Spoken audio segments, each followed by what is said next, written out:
एठू सांग मैंने देखि पारे लवणगिरी पहाड़ ऊपर छिड़ा हेले आपण धौलगिरी देखि पारे।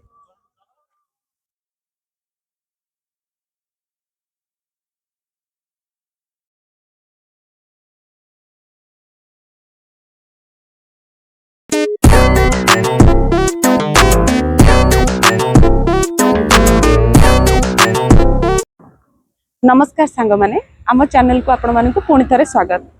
पंचुक स्टार्ट हो गलाड़ी से आम आज आसिक पहुँची जाइचु लवणगिरी रे जगन्नाथ मंदिर। आसतु जगन्नाथ दर्शन करवा और पंचुक आशीर्वाद नवा। भिडियोटी शेष जाए देखिए और एमती सुंदर सुंदर भिडियो सब देखापी आम चैनल टी निश्चित सब्सक्राइब करने।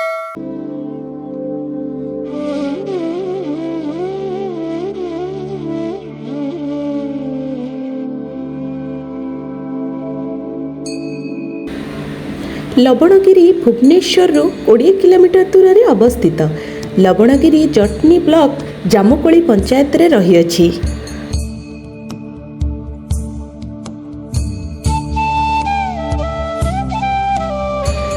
सुंदर पदारू जटनी जिबा रास्ता रे रही अछि लवणगिरी जगन्नाथ मंदिर।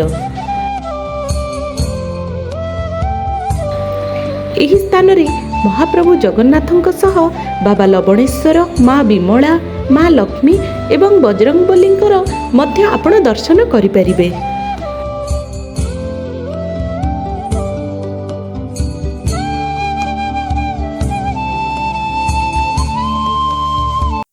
सांग मैंने एबे आम आसिक मंदिर पाखरे पहुंची जाइचु।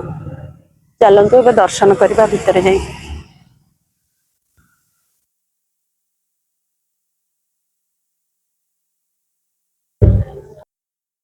एठू सांग मैंने देखि पारे लवणगिरी पहाड़ ऊपर छिड़ा हेले आपण धौलगिरी देखि पारे।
दर्शनर समय भोर 5टारू राति 9टा जाए रही अछि एवं मध्याह्न समय 2टारू 4टा जाए मंदिर पहड़ा पड़ी थाए।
आसंतु एबे माँ विमला दर्शन करवा।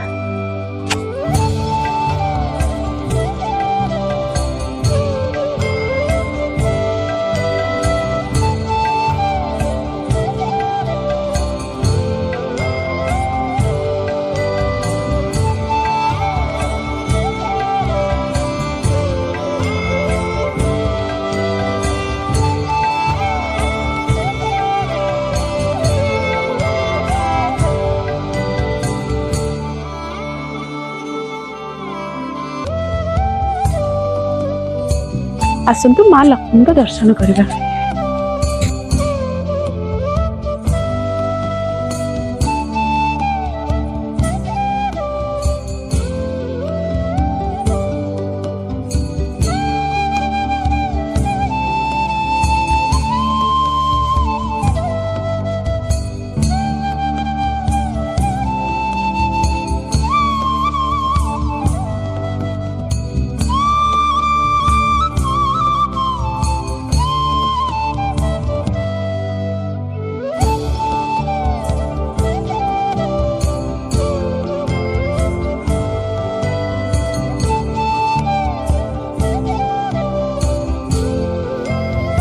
এই মন্দিরটি হচ্ছে বজরংবলী মন্দির।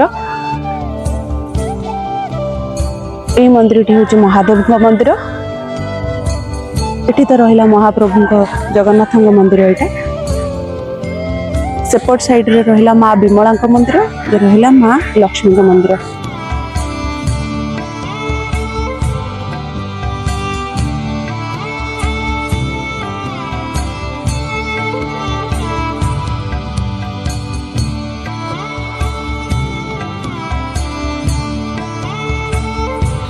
एबे आसंतु महादेव आरती दर्शन करवा।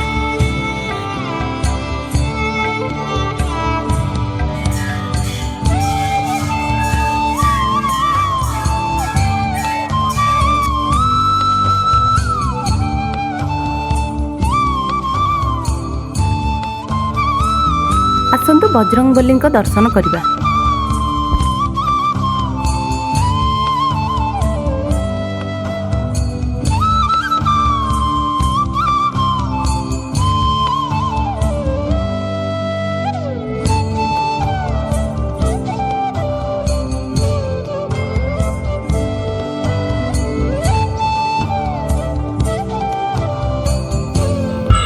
आशा करुच्ची लवणगिरी रो ब्लॉग टी आपण मानक बहुत भल लगे।